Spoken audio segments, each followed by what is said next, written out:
Hi, my name is Chris from Chris at the Piano, and today we are looking at the meaning behind the bass clef and how that relates to the letter names on the bass clef stave. I have my bass clef here already, so let's draw the space notes on. That's the first space, second space, third space, and fourth space. Now, in the last video, we spoke about the bass clef telling us where F3 was, and this line was F3. So from this, we can work out the next note after F is G, and the note before F is E.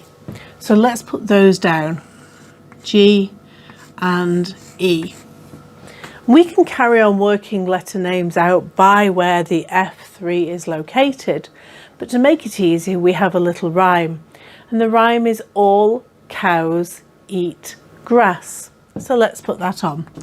All cows eat grass.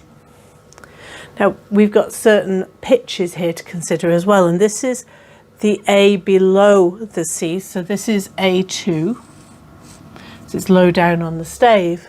This is C3, E3 and G3.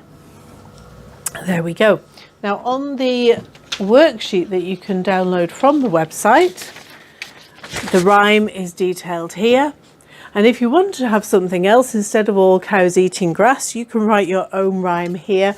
Do let me know what your favourite rhyme is in the comments below. When you've completed this, there is a worksheet as well where you can add the letter names to the notes. You have 4 lines of that.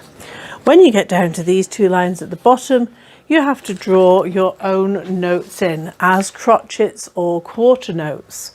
To do that, you colour in the note head and draw a stem up on the right hand side if the note is below line 3.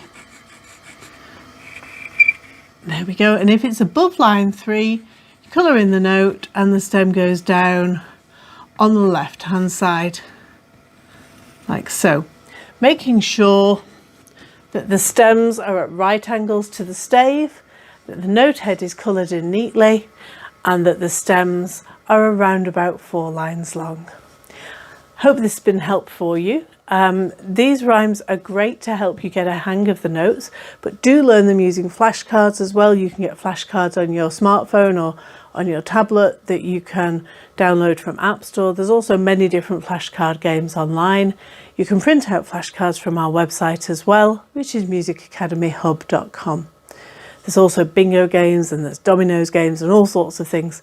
Really, really important that you can read these notes quickly and easily. The next video in this series is about the bass clef and the treble clef, the alto and the tenor.